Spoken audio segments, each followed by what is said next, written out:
Hey, we are When Life Gives You Llamas, and we are here to talk to you about research this week and everything you need to do to get prepared for a good research presentation for your project. I'm Nora, I'm Aiden. and we're the two people that you see. Yay! Also, these are our shirts. Yeah, I don't know if they can see. Yes, Yeah. you can. Yeah, they can. These are our shirts, sweaters, not shirts, but we're getting shirts because. Team sweatshirts boost a lot of morale. Yes, gotta get them good team sweatshirts. Actually, fun story about these. We combined our ideas and came up with this. Because that's how we do things. We had amazing artists on our team who drew some of the pictures on our sweatshirts. Today we're talking about research, like Aiden already said, and the one thing that we want you to remember throughout these whole videos and our whole series is to have fun, because that's what robotics is about. How do you think research works? The two types of research would be physical research, which means asking people of their opinions and finding real professionals to ask about their jobs. And the second type would be online research.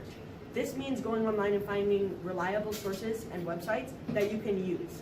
Yeah, and usually when you do like online research and even like physical research, like Aiden said, you should find like more than one source, because one of our problems that we did for this year was sleep, and then we actually found resources online that said that sleep was a problem, and we talked to like a professional. He didn't know for sure because he wasn't like an astronaut professional, but from his research he said that sleep was a problem. And then we talked to a real astronaut, and he said that sleep was great in space and it wasn't a problem. So it takes a lot of research to find what you're really looking for.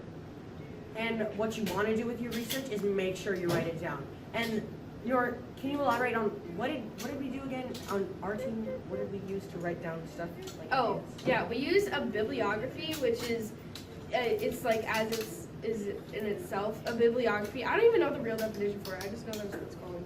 But bibliography, it's where you like put all your sources down, not just your online sources, which makes sure you cite them so then you have a list of things that you need. So what we do with our bibliography is we cite the source or the person who we talk to, and then we give like a little detail of what we learned from them, which is what we use to give to the judges so they can see all of our sources so we can get a perfect score on the rubric for that.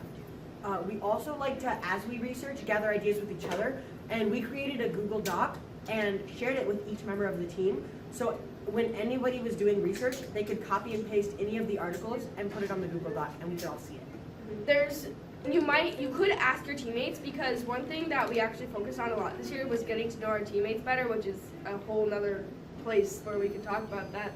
But like, because we learned about them, we found out that Lauren's dad's co-worker, something, was a former astronaut of some kind, acquaintance. I don't know too much about that. We found that one of our teammates' dads had connections to a real astronaut. Thank you.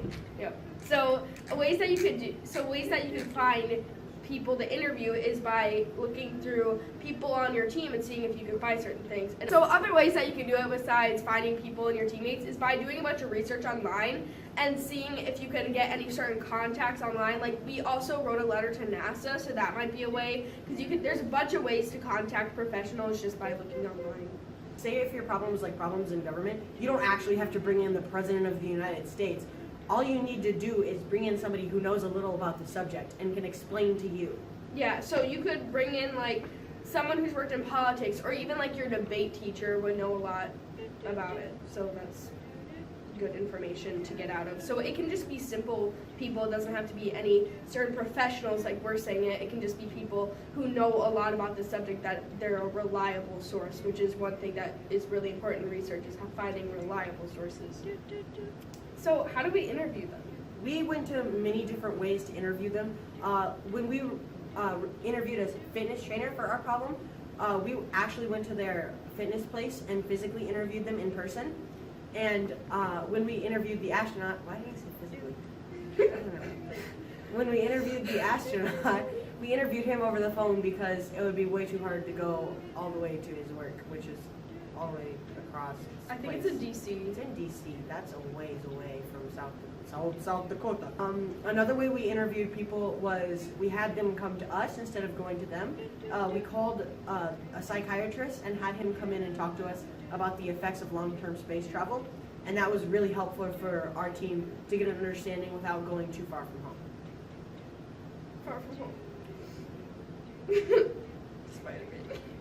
Oh. We have a problem.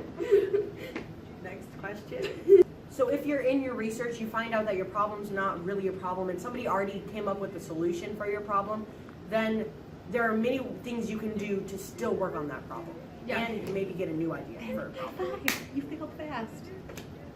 Good job, you failed fast. Also, like 2 years ago, my team and I, like, we had this dog thing, and then a week before state, we found out that it was actually a thing, but it was like magic because we've never seen it before. So we just continued with it, and we did talk about it in our presentation with the judges. But we also said that it wasn't out yet and it was more expensive than ours. So a good way to thinking about how you can make yours better, or if you're just confused about if you have to start over, is to try to find problems with that solution and make yours better and much more superior. Like one way is cheaper, maybe finding ways that it wouldn't work, or And the judges love to see it when you find out other solutions about your problem, because then they know that you actually worked hard to research your problem. yeah. It is always a good idea to have your rubric around with you for the presentation and robot and teamwork for each one that you do, because you always want to stay in bounds of what the rubric wants, but you also want to elaborate more, because if you do exactly what the rubric says, you're going to sound like a robot, and that's not cool. Is there anything else we need to know? No. Is there anything else we need to know about research? No, I think we're good. Oh, that's great. Okay, thank you for coming to this week's video. Next week, what is the topic next week? Technical difficulties. Don't worry. Gray screen. Next week we will be talking about script writing and everything that has to do with that. You don't necessarily have to write a script. We're just going to go over in general how to make up a presentation. Yeah, and like we do write scripts, and I know a lot of people do, so also give you the basis on how we write scripts and the process going through that.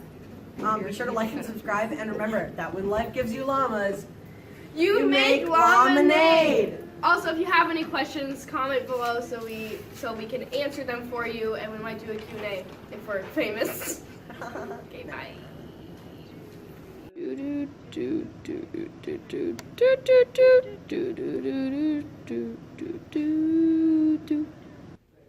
Hi, welcome to Chili's. no.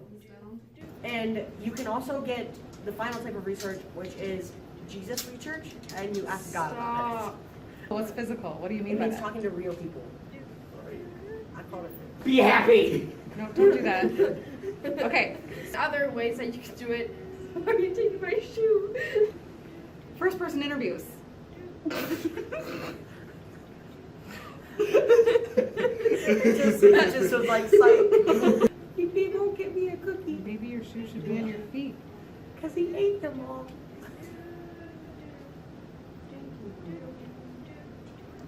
It tastes